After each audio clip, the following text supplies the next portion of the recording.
अल्फो के जो प्रोडक्ट है इसके ऊपर मैं बताने जा रहा हूँ। तो हमें पहले ये समझना पड़ेगा कि अल्फो केयर हमारे शरीर पे काम कैसे करता है। तो जनरली क्या होता है कि हमारे पास एक कंप्यूटर है और उसमें कोई प्रोग्राम हैंग होता है, नहीं चलता, तो हम क्या करते हैं, रिस्टार्ट करते हैं, कोई सिस्टम को रिस्टार्ट करते हैं। वैसे मान लो एक बीमारी आ गई, मतलब एक प्रकार का वायरस है, वायरस कोई भी बीमारी वायरस है कंप्यूटर लैंग्वेज में, कंप्यूटर की लैंग्वेज में, तो एंटीवायरस चाहिए और रीसेट टेक्निक चाहिए। तो ये हमारा रीसेट टेक्निक है। अभी रीसेट टेक्निक क्यों इसको कहेंगे कि हमारी लेफ्ट साइड की बॉडी और राइट साइड की बॉडी अलग है, इसीलिए हमारे शास्त्र में अर्धनारी नटेश्वर, यानी कि हमारा आधा शरीर स्त्री आधा पुरुष है। जब लेफ्ट नासिका से सांसें चलती है तो हमारे बॉडी में कूलर लग जाता है, बॉडी कूलिंग होनी शुरू होती है। कूलिंग होना शुरू मतलब अल्कलाइन बनना शुरू हो गया। राइट नासिका से सांस चलती है तो बॉयलर लगना, यानी एसिड शुरू हो गया। अब होता क्या है, इस संसार के अंदर युग बदल गया है। पहले का समय था वो लोग दिल की भाषा समझते थे कि किसी ने बोल दिया तो जुबान, डॉक्यूमेंट की जुबान था, दिल की भाषा थी वो। कि किसी का आप दिल कैसे तोड़ सकते, कमिटमेंट कैसे तोड़ सकते हैं। लेकिन अब युग आ गया ब्रेन का, तो ये ब्रेन युग है। तो इस ब्रेन के युग में नेचुरली ब्रेन के ऊपर प्रेशर आएगा। तो हमारे शरीर के अंदर सारा खेल एसिड अल्कलाइन का है। एसिड सबसे बड़ा समस्या है हमारी। एसिड बनने के दो कारण हैं। पहला कारण है स्ट्रेस। अब स्ट्रेस क्या होता है कि बॉडी के अंदर स्ट्रेस का जो प्रभाव गिरता है वो हम समझेंगे। स्ट्रेस एक ऐसी चीज है जिसके लिए कोई कारण नहीं है। मान लो आप यहाँ से निकले हो, सिग्नल पे भीड़ बहुत है ट्रैफिक की, तो आपको स्ट्रेस हो रहा है, हलचल हो रही है अंदर, आप दुखी हो रहे हो, इरिटेट हो रहे हो। कुछ लोग तो एक्सप्रेशन भी करने लगते हैं, वो स्ट्रेस है। लेकिन टेंशन के लिए कोई कारण होता है। चलो पैसा नहीं आ रहा है तो टेंशन, कुछ काम अटका है तो टेंशन, लेकिन स्ट्रेस के लिए कोई कारण नहीं, अनवांटेड कारण। ड्यू टू स्ट्रेस हमारी वेगस नर्व जो है ये हाइपर हो जाती है। वेगस नर्व अभी कहता है कि हमारी जो स्पाइनल कॉर्ड है ना, ये जो स्पाइनल कॉर्ड है इसके 33 वर्टेब्रे है, लेकिन 31 पैर नर्व्स की जो है, 31 पैर नर्व्स की इसमें से निकल के डिफरेंट ऑर्गन की ओर जाती है, उसको स्पाइनल नर्व्स कहते हैं। तो हमारी स्पाइनल नर्व, जैसे कि ये नर्व जो है पहुंची हमारे स्टमक को कनेक्टेड है, ये नर्व से कहीं से, कोई हार्ट को कनेक्टेड है, बराबर, हार्ट को कनेक्टेड है। ऐसे तो हमारा हार्ट और ब्रेन आपस में बात करता है वाया स्पाइनल नर्व, हमारा स्टमक एंड ब्रेन बात करता है वाया स्पाइनल नर्व। अगर यहाँ मस्कुलर स्पाज्म है और इस नर्व पे प्रभाव आ रहा है तो कम्युनिकेशन सिस्टम बराबर नहीं चलती। इसीलिए हमारे पुराने लोग कहते थे कि जिसकी रीढ़ की हड्डी में लचीलापन है, फ्लेक्सिबिलिटी है, वो आदमी फिट, जवान और लंबी आयु जीता है। लेकिन वैसा ही एक रोल, बहुत बड़ा रोल जो है, बोर्ड के वो साइड है सर, हाँ, नीचे नीचे हाँ, वैसा ही एक रोल जो है, जैसे ये रोल तो इम्पोर्टेंट है, इसको सब समझ रहे हैं, लेकिन आपको इससे बड़ा रोल समझना होगा जिसका प्रभाव पूरे बॉडी पे गिरता है। वो 12 जोड़ी नर्व्स है, 12 पैर, इसको जो है क्रैनियल नर्व्स कहते हैं। ये क्रैनियल नर्व्स यानी कि हमारे head to facial all organ related, जैसे eye to brain optic nerve, कान से लेके ऑडिटरी नर्व, ऐसे 12 जोड़ी है। उसमें से वेगस नर्व जो है वो 10 नंबर की है। 10 नंबर नर्व्स को वेगस नर्व्स कहते हैं। Due to stress vagus nerve हो जाती है हाइपर, और इसके हाइपर होने से क्या होता है, ये हमारा जो है फुट पाइप है, ये हमारा फुट पाइप है,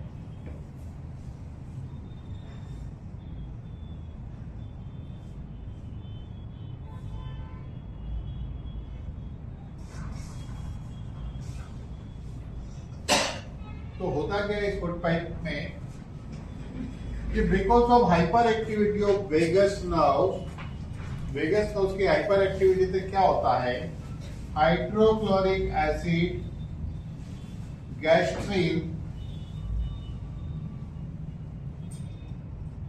एंड पेप्सिन। सीन का मतलब पापी होता है। तो पेप्सिन, तो ये स्टमक में बढ़ जाता है और यहां से क्या होता है, जो एंजाइम रिलीज होता है ना वो कम बनता है। तो due to stress vagus nerve hyper होने से ये बढ़ गया और यहाँ कम होता है, जिसके कारण एसिड लेवल बढ़ता है। दूसरा एसिड का कारण है हम एसिडिक खाना ही खाते हैं। एसिडिक खाना ही खाते हैं, due to acidic food and due to stress acid बढ़ता है। अब कुदरत की सिस्टम ये है हमारे शरीर में एसिड न्यूट्रलाइज यहाँ होता है। आप जो खाना खाएंगे वो यहाँ आएगा, 2-2.25 घंटा प्रोसेस होगा, उसके बाद 2-2.25 घंटे वाल खुलता है, इसको पाइलोरिक वाल कहते हैं और इसको ड्यूओडेनम कहते हैं। फूड यहाँ ड्यूओडेनम में आएगा और इसके रिसेप्टर से ब्रेन को पता चलता है। ब्रेन के अंदर ऑटोमेटिक कंप्यूटराइज्ड मैकेनिज्म सिस्टम है, तो ब्रेन को पता चलता है एसिड जितना, ब्रेन इस पैंक्रियास को एंजाइम बनाने का ऑर्डर देता है। तो पैंक्रियास का राइट हाफ पोर्शन एंजाइम बनाता है जो 800 to 1200 ml 24 घंटे में बनता है। ये एंजाइम एंटासिड एसिड को न्यूट्रलाइज करता है, कुदरती ये है। लेकिन जो लोग एसिडिटी के लिए एंटासिड खाते हैं वो एंटासिड भी इधर ही काम करता है, खाने के बाद ही एंटासिड लेते हैं। तो एंटासिड का काम खत्म हो जाएगा 2.25 घंटे में फूड के साथ। जब फूड यहाँ आएगा तो उसमें एसिड नहीं रहेगा या मिनिमम रहेगा, तब हमारे ब्रेन को पता चलता है कि एसिड नहीं है या मिनिमम है। वो बोलता है इसको एंजाइम थोड़ा बनाओ या मत बनाओ, थोड़ा बनाओ या मत बनाओ। ये ऑर्डर 1 दिन 2 दिन 4 दिन आते रहता है। तो ये पोर्शन डेफिनेटली वीक होगा, लेकिन ये जो पोर्शन है ये बनाता है इंसुलिन एंड ग्लूकागॉन, 2 हार्मोन्स बनाता है। अब क्वेश्चन ये कि क्या ये वीक होने से वीक नहीं होता होगा? डेफिनेटली वीक होता होगा। इसका मतलब ये हुआ कि एंटासिड की साइड इफेक्ट से डायबिटीज हो सकता है। मेडिकल स्टोर पे volume point of view highest selling drug antacid है, वॉल्यूम नॉट मनी। अब ऐसा है कि डायबिटीज 4 प्रकार के होते हैं। जुवेनाइल डायबिटीज, बच्चा पैदा होता है तब पैदाइश डिफेक्ट है तो उसको इंसुलिन लेना पड़ता है, इसलिए टाइप 1। दूसरा हेरिडिटी, 19 साल से 30 साल के बीच आ जाएगा। अगर शुगर बहुत हाई है, इंसुलिन लेना पड़े तो टाइप 1, गोली से काम चले तो टाइप 2। तीसरा है स्ट्रेस रिलेटेड, कहूंगा मैं, टेंशन की बजाय, जो 30 से 45 में आता है। यही वो समय इंसान की दौड़ ज्यादा रहती है, स्ट्रेस ज्यादा रहती है, जिसके कारण वेगस हाइपर होती है। तो ये वेगस हाइपर होगी, पैंक्रियास पर भी प्रभाव गिरेगा। तो स्ट्रेस से होने वाला तीसरा प्रकार का डायबिटीज, क्योंकि स्ट्रेस का प्रभाव इस पे भी गिर सकता है। बिकॉज ऑफ स्ट्रेस पैंक्रियास के बीटा सेल डैमेज होगी। और चौथा प्रकार एज रिलेटेड, जनरली 50-55 के बाद होता है। तो उसमें मेजोरिटी केस लाइफस्टाइल से कंट्रोल आते हैं, बाकी के केस जो है टाइप 2 में जाएंगे, वेरी रेयरली टाइप 1 में जाता है। लेकिन मैं इसको 5वां प्रकार का डायबिटीज कहता हूं। ये मैंने 15 साल पहले भी लोगों को कहा मेरे रिकॉर्डिंग में, तो इसके लिए नोबेल प्राइज तो मिली नहीं, लेकिन मैं ले लेता हूँ, मैंने ले ली इसके ऊपर नोबेल प्राइज, क्योंकि गूगल में आज भी ये बात आपको नहीं मिलेगी। ऐसा है। तो अब कहानी ये है यहाँ पे कि सारा खेल एसिड का है, एवरीथिंग। अगर हम एसिड को कंट्रोल रख सके, बच्चा जब पैदा होता है तो अल्कलाइन रहता है, इसलिए पैदाइश बच्चा देखो कोई भी कलर का लेकिन वो बड़ा अच्छा लगता है। इवन कुत्ते का बच्चा है तो भी अच्छा लगता है। लेकिन जैसे जैसे इंसान बड़ा होने लगता है एसिड बढ़ता है। जितना जल्दी एसिड बढ़ेगा उतना आदमी जल्दी वृद्ध होता है, जल्दी जर्जरित होता है, जल्दी सारा डैमेज होना शुरू हो जाता है। तो एसिड का बढ़ा। तो पुराने समय में जो ब्राह्मण लोग थे उनको एक टेक्निक का ज्ञान था, वो गायत्री मंत्र करते थे नाड़ी शोधन प्राणायाम के साथ। उसकी डिफरेंट एक रेशियो है, उस रेशियो में करते थे। आप उनको 10 लड्डू खिला दो, वो जो चूरमा का लड्डू होता है घी वाला, उसमें जायफल, इलायची और साथ में वो वड़ा खाएंगे, खीर खाएंगे, सब खाएंगे, तो वो लोग 10 लड्डू भी हजम कर सकते हैं। आज भी मथुरा जाओगे तो लोग हजम कर सकते हैं। तो वो जो टेक्निक है वो एक्चुअली रीसेट टेक्निक है एसिड अल्कलाइन की, जिसके कारण वो इतना खाना पचा के भी हेल्दी रहते हैं, और हम उतना खाएंगे तो बीमार गिर जाएंगे। तो अभी हमारे को ये समझ में आया कि अगर हमको हेल्दी रहना है, ज्यादा उम्र जीना है, ज्यादा उम्र तक यंग दिखना है, बढ़िया दिखना है, तो हमें चाहिए कि हम एसिड को कंट्रोल करें। तो कुदरत ने ऐसा सिस्टम बनाया है कि ये तो टेंशन के स्ट्रेस के कारण एसिड बढ़ता है, एसिडिक फूड खाते हैं, लेकिन हमारे ब्लड का पीएच 7.35 तो 7.45 पॉइंट के बाद 3 डिजिट में रिपोर्ट आती है ये। अब ये 7.340 होगा तो भी समस्या होती है। ये 7.140 हुआ तो पेशेंट कोमा में जाता है, मेडिकली इसको एसिडोसिस कहते हैं, और 7 पे डेथ होती है। तो कोई भी चीज का काउंट 7 के नीचे है तो वो एसिडिक है, और 7 के ऊपर है तो अल्कलाइन है। तो पीएच का फुल फॉर्म क्या है? Potential of hydrogen. एक चेकिंग मेथड होती है, जैसे कि शैम्पू की अगर बात करें तो शैम्पू वो अच्छा है जिसका पीएच 5.5 हो। बाहर से हमें एक्सटर्नल एप्लीकेशन एसिडिक चाहिए, बट इंटरनल हमें अल्कलाइन चाहिए। जब आप अल्कलाइन वाला शैम्पू यूज करेंगे तो बाल जाएंगे। मटेरियल वाले कितना महंगा यूज किया, जब 8 पीएच का शैम्पू बना लो या 7.5 पीएच का बना लो तो आदमी गंजा जल्दी हो जाएगा। इसीलिए जो बहुत महंगे शैम्पू आते हैं उस पर मेंशन रहता है कि पीएच बैलेंस 5.5 ऐसा लिखा रहता है, नॉर्मल शैम्पू पे नहीं लिखा रहता है। तो हम लोग उसमें नहीं जाते, हम लोग अंदर की बात करें तो इसका मतलब ये हमें मेंटेन, तो कुदरत क्या करता है कि इस पीएच को हमारा ब्लड मेंटेन करता है, तब हम जिंदा है। जिस दिन मेंटेन नहीं कर पाएगा उस दिन बीमार, और मेंटेन कर फैल गया उस दिन आदमी जिंदा नहीं रहेगा, ऐसा है। तो due to acidic food, due to vagus nose hyper, हमारे बॉडी में एसिड बढ़ता है, लेकिन ब्लड अपना पीएच 7.35 to 45 मेंटेन करता है। मेंटेन करने के लिए सेल से अल्कलाइन लेता है।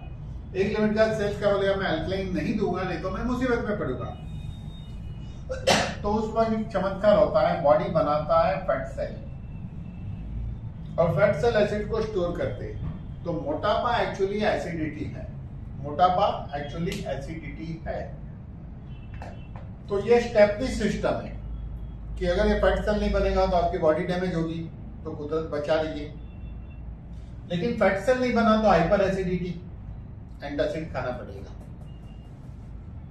अगर हाइपर एसिडिटी नहीं, एसिड यहाँ गया ड्यूडेनल तो ड्यूडेनल अल्सर, इसके आगे गया तो स्मॉल इंटेस्टाइन आईबीएस हो सकता है, बड़ी आंतड़ी में गया तो कॉन्स्टिपेशन भी एसिडिटी है, piles fissure fistula, varicose when.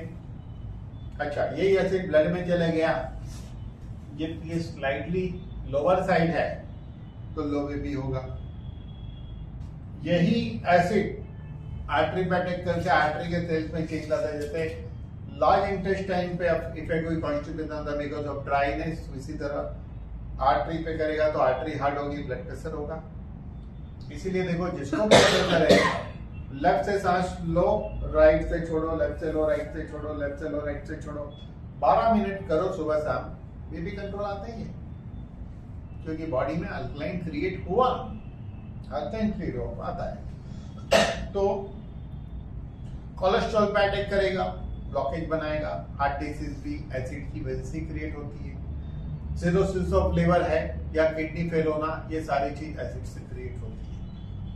यही एसिड जब हमारे स्किन पे अटैक करेगा तो लोग कहते हैं पहले मेरी स्किन अच्छी थी अब पहले जैसी नहीं रही, ऐसे बहुत लोग मिलेंगे आपको। अच्छा, ये स्काल्प पे अटैक करेगा तो बाल जाएगा, क्योंकि धरती हो जाएगी बंजर, dry because of over heat mean acid. तो सारा खेल एसिड अल्कलाइन का है। तो अभी तक मार्केट के अंदर कोई एंटीऑक्सीडेंट मिल रहा था, कोई न्यूट्रिशन है, कोई कुछ है, लेकिन आज तक इसको रीसेट करने के लिए किसी के पास प्रोडक्ट नहीं है। मैं कहूँगा फर्स्ट टाइम ऐसा प्रोडक्ट आया है अल्कोकेयर, जिसको लेने से बॉडी के अंदर का एसिड लेवल चेंज तुरंत होता है। अगर आप 2 गोली सुबह ले लो खाली पेट, 2 गोली रात को सोते वक्त ले लो, ऐसा 4 दिन करो, उसके बाद वो एक गोली 2 बार खाते रहो तो होगा ये 3 महीने खाना 1 महीने छोड़ देना, 3 महीने खाना 1 महीने छोड़ देना। सेल्स की लाइफ होती है 120 दिन। जो सेल्स की डेथ आज हुई 120 दिन हो गई, जिसकी डेथ कल होगी उसके 119 दिन है। तो इस तरह सेल्स की लाइफ है हमारी। तो जब इसको 4 महीना फॉलो करोगे तो 4 महीने में कायाकल्प, 9 महीने में नया जन्म होगा। यानी कि एसिड अल्कलाइन सेट होने से हर डिसीज काबू में आ सकती है। अब यहाँ पे समझने वाली बात एक और है, और वो ये है कि ये प्रोडक्ट हम कैसे और किसको दे और किसको नहीं दे, सवाल ये उठता है। तो दो बिरादरी है, एक होता है इलनेस और एक है वेलनेस। मैं आपको बताऊं 95% लोग इलनेस को फॉलो करते हैं। इलनेस को फॉलो करने का मतलब क्या है? जो हेल्थ के लिए कुछ नहीं करता वो इलनेस को फॉलो कर रहा है। बीमार गिरेंगे तो डॉक्टर के पास जाएगा, उसको कहते हैं इलनेस के फॉलोअर्स। वेलनेस के फॉलोअर 5% है। ये क्या मानते हैं? बीमार ही क्यों गिरने का, बीमार ही क्यों गिरने का। तो हम बात करेंगे दुनिया में 90% लोग हेल्दी एंड अनफिट है। हेल्दी एंड अनफिट फॉलोवर्स तो इलनेस के ही है, वो रेशियो अलग है, ये अलग बता रहा हूं। 9% लोग एक्चुअल बीमार है, एक्चुअल बीमार है, डायबिटीज से लेके सारी समस्या, जो डॉक्टर के पास रेगुलर जाते हैं, और 1% हॉस्पिटलाइज है। अब ऐसा है कि ये हेल्दी एंड अनफिट लोग या तो 95% लोग, इसमें तो बीमार भी आ गए, लेकिन हम इसकी बात करेंगे। 90% लोग अगर इसको फॉलो करें तो बीमारी से बच सकते हैं। लेकिन 9% ने भी नई बीमारी नहीं पैदा होने के लिए ये तो फॉलो करना ही है, ये फॉलो करना है। लेकिन इसको अगर आर्थराइटिस है तो अल्को फॉलो करके, आर्थो है वो भी फॉलो करना है गोली, प्लस भले इंग्लिश दवाई लिखा है, समय आएगा उसको बेटर होगा तो इंग्लिश दवाई कम हो सकती है। यानी यहाँ पे हमारे पास दो ऑप्शन है, एक तो ये लेना है, प्लस डिसीज वाइज प्रोडक्ट भी है। जैसे पाइल्स है तो अल्को ले लो, पाइल्स ले लो। अगर वेट गेन करना है, एम गेन, तो भी अल्को तो लेना ही है। अल्को का मतलब सब में शिलाजीत, एनर्जी लेवल बढ़ाने के लिए। देखो बेसिकली शिलाजीत का एक्चुअल मीनिंग कोई समझे नहीं, शिलाजीत है क्या? शिलाजीत की केमिस्ट्री चेन है humic and fulvic acid chemistry chain होती है। Humic and fulvic acid chemistry chain मतलब इसके अंदर 77 मिनरल्स है। ये सिर्फ पुरुषों के लिए नहीं, स्त्री पुरुष दोनों के लिए इंपॉर्टेंट है। कभी हम इस पे डिटेल में अलग से बात करेंगे। अगर गैस का प्रॉब्लम है तो अल्को के साथ गैस ले लो। अगर कोलेस्ट्रॉल का प्रॉब्लम है तो अल्को तो करेगा ही कोलेस्ट्रॉल, पहले डायरेक्टली कोलेस्ट्रॉल पे लो। इसी तरह विग्रोस एनर्जी लेवल बढ़ाने के लिए ये ले सकते हैं अल्को के साथ। डाइजेशन के लिए भी अल्को के साथ लेना है। थायराइड है तो थायराइड की गोली भले एलोपैथी खा रहा है, अल्को लेना है, थायरोबिन लेना है, फिर अल्ट्रोक्सिन भी खाते रहो। एक समय ऐसा आएगा वो गोली छूट सकती है आगे चल के, सडनली नहीं, पहले दिन से नहीं। डायबिटीज है, अल्को लेना है, डायबिटीज का लेना है, गोली भी खाना है एलोपैथी। रेगुलर धीरे धीरे जैसे जैसे बेटर होगा अंग्रेजी दवाई कम हो सकती है। लेकिन इंपॉर्टेंट ये है कि डायबिटीज में अंग्रेजी दवाई कम होना इंपॉर्टेंट नहीं है। इंपॉर्टेंट क्या है कि डायबिटीज में अंग्रेजी दवाई लेके शुगर कंट्रोल करते हुए जिसको नई बीमारियां होती है उससे बचना बहुत ज्यादा इंपॉर्टेंट है। क्योंकि एक डायबिटीज का मरीज, नॉन डायबिटीज का मरीज, दोनों सेम है। उसकी शुगर कंट्रोल है तो सेम है, और मुझको शुगर नहीं तो मैं भी सेम हूँ। अब मुझे भी कुछ और हो सकता है, उसे भी कुछ और हो सकता है अगर हम हेल्थ केयर ना करें तो डायबिटीज इज नंबर गेम। तो हम ट्रेनिंग में आगे दूसरी चीजें देखेंगे जरूर। ये अर्थोस की जो मैंने कहा, तो इस तरह अलग अलग प्रोडक्ट है, बराबर।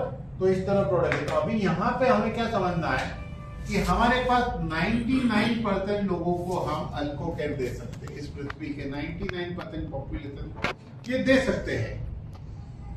अभी 1% में आदमी हॉस्पिटल में चालू गाड़ी में इंजन रिपेयर करने का नहीं। रूल बड़ा सिंपल है, बराबर कि नहीं? अच्छा, फोन आएगा, पेशेंट कोमा में क्या दूं? मैं कहूंगा भाई पैसे दे, क्योंकि जरूरत उसको उसकी है। तेरे भाई कोई प्रोडक्ट की जरूरत उसको नहीं है, क्योंकि अंदर आईसीयू में मैं तुमको देख सकता हूँ। आईसीयू का मतलब क्या है? आईसीयू है कि नहीं? तो ये सारी कहानी ऐसी है। तो ये यूनिक प्रोडक्ट है। ये मैंने एक शॉर्ट एक्सप्लेनेशन दिया, मेरी एक प्रेजेंटेशन पे बन रही है जो हम इस पे डिटेल कभी चर्चा और अलग लेवल पे करने वाले हैं और डिफरेंट लेवल पे इस पे करेंगे। Thank you. लाइफ प्रश्न है किसके सर आपने अभी